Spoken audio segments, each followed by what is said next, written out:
Halo, nama saya Erika Fitri Andira. Di sini saya akan menjawab soal UTS mata kuliah pengantar ilmu jurnalistik. Selamat menyaksikan. Pertanyaan pertama adalah, apa itu jurnalistik dan mengapa jurnalistik menjadi bagian dari komunikasi massa? Secara etimologis, jurnalistik berasal dari kata journ. Dalam bahasa Prancis, journ berarti catatan atau laporan harian. Secara sederhana, jurnalistik diartikan sebagai kegiatan yang berhubungan dengan pencatatan atau pelaporan setiap hari. Jurnalistik erat kaitannya dengan komunikasi massa. Media massa merupakan saluran komunikasi dan informasi. Seseorang jurnalis tentunya akan menggunakan media massa untuk menyampaikan berita. Dalam kata lain, komunikasi massa memerlukan jurnalistik, begitu pula sebaliknya. Pertanyaan kedua adalah, jelaskan sejarah dan perkembangan jurnalistik.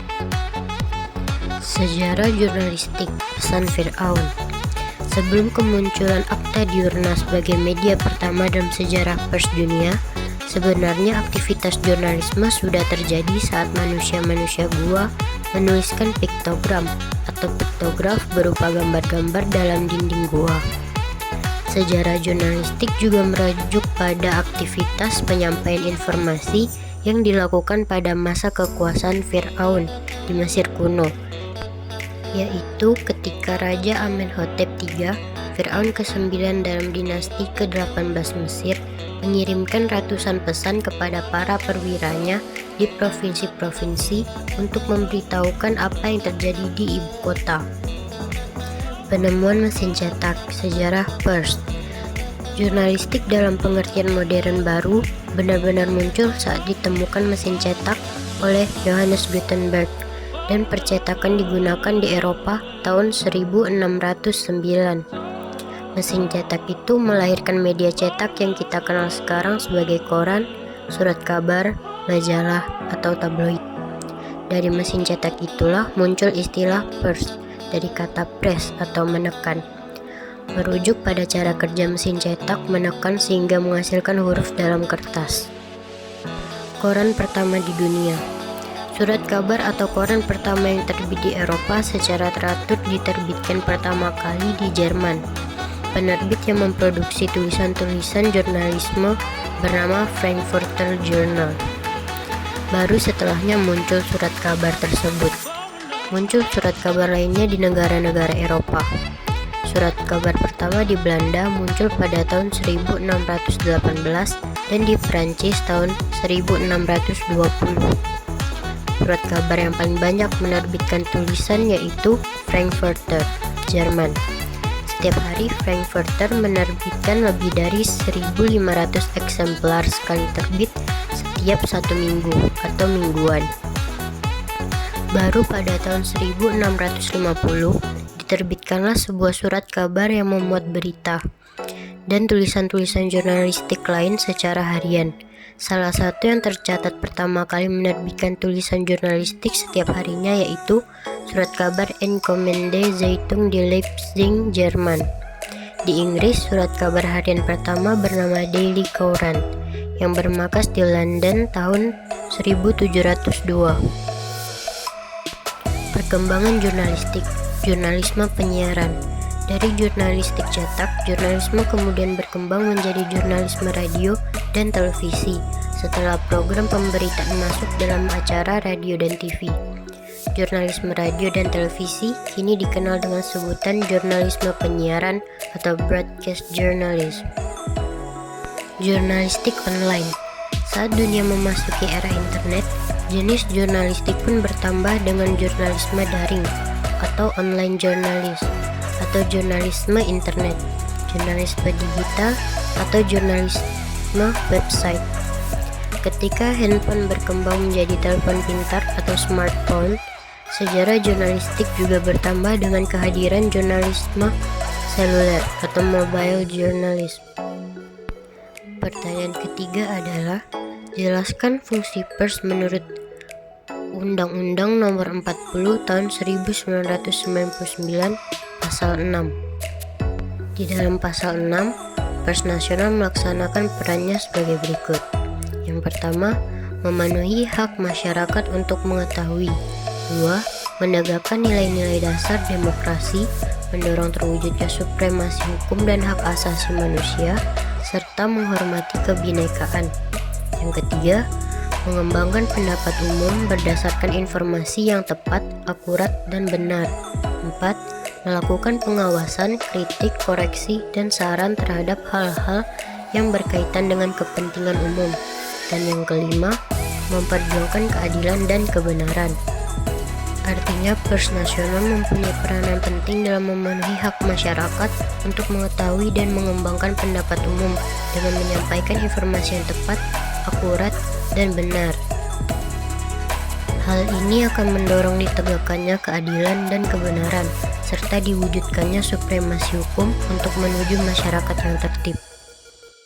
Soal yang keempat adalah jelaskan 4 sistem pers yang diketahui dan negara mana saja yang menggunakan. Di sini saya akan menjelaskan tentang pers otoriter, pers bebas, pers komunis, dan pers tanggung jawab sosial. Teori pers yang pertama adalah teori pers otoriter atau teori otoritarian. Menurut teori ini, pers mempunyai tugas untuk mendukung dan membantu politik pemerintah yang berkuasa untuk mengabdi kepada negara. Pada teori pers seperti ini, pers tidak boleh mengkritik alat-alat negara dan penguasa. Tambah lagi, pers jenis ini berada di bawah pengawasan dan kontrol pemerintah. Itu artinya rakyat tidak memiliki hak penuh dan mengaspirasikan pendapatnya. Ia tidak bisa memberikan opininya melalui pers. Bila diketahui pemerintah, mungkin akan diciduk dan dihukum oleh pemerintah. Dalam teori pers otoriter ini, fungsi pers hanya sekedar menyampaikan apa yang diinginkan penguasa untuk diketahui oleh rakyat. Posisi negara sangat sentral dan pers menjadi alat untuk menopang dan mempertahankan kekuasaan. Negara yang menganut pers ini adalah Portugal, Spanyol, dan banyak negara di Amerika Selatan dan di Asia. Teori pers yang kedua adalah teori pers liberal. Teori jenis ini memiliki tujuan untuk melakukan pengawasan terhadap kinerja yang dilakukan oleh pemerintah. Liberal dikenal dengan kebebasannya, namun sebebas-bebasnya pers dalam negara yang menganut demokrasi liberal, pers tidak leluasa untuk memfitnah, menyiarkan tulisan cabul, ataupun menghasut. Pers liberal beranggapan bahwa pers itu harus mempunyai kebebasan yang seluas-luasnya. Hal ini bertujuan untuk membantu manusia dalam mencari kebenaran. Tugas pers menurut teori pers liberal ini antara lain melayani kebutuhan hidup ekonomi, politik, mencari keuntungan demi kelangsungan hidup, menjaga hak warga negara, dan memberi hiburan. Negara yang menganut pers ini adalah Amerika Serikat dan Inggris. Yang ketiga adalah teori pers komunis. Teori pers komunis menekankan pada bimbingan dan pendidikan massa melalui propaganda dan agitasi, sehingga dalam hubungan dengan fungsi dan peran pers sebagai alat pemerintah. Ada beberapa ciri pokok dari pers komunis tersebut. Pertama, media berada di bawah pengendalian kelas pekerja, karena itu harus melayani kepentingan kelas tersebut. Kedua, media tidak dimiliki secara pribadi. Dan ketiga, masyarakat berhak melakukan sensor dan tindakan hukum lainnya untuk mencegah dan menghukum pers apabila dinilai tidak sesuai atau melanggar ketentuan yang telah menjadi komitmen nilai bersama dalam komunitas masyarakat tersebut. Namun, teori pers komunis ini berakhir seiring dengan bubarnya negara Uni Republik Sosialis Soviet. Negara yang menganut adalah Rusia RRC. Teori pers yang keempat adalah teori pers tanggung jawab sosial. Pada teori ini, pers adalah forum yang dijadikan sebagai tempat untuk memusyawarahkan berbagai masalah dalam rangka tanggung jawab terhadap masyarakat. Teori ini muncul setelah adanya protes terhadap kebebasan yang mutlak dari teori liberal. Teori liberal memberikan kebebasan yang sebesar-besarnya, sehingga terjadi kemerosotan moral pada masyarakat.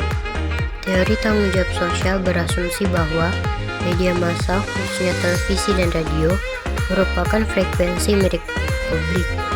Jadi, apabila media massa dijadikan kendaraan politik suatu partai atau orang, maka sudah melanggar aturan dan norma-norma yang berlaku di masyarakat. Teori ini sebagai upaya untuk mengatasi kontradiksi antara kebebasan pers, media massa, dan tanggung jawab sosial, dan diformulasikan. Negara yang menganut pers ini adalah Indonesia. Demikian yang dapat saya sampaikan. Apabila ada kesalahan, mohon dimaafkan. Sekian dan terima kasih.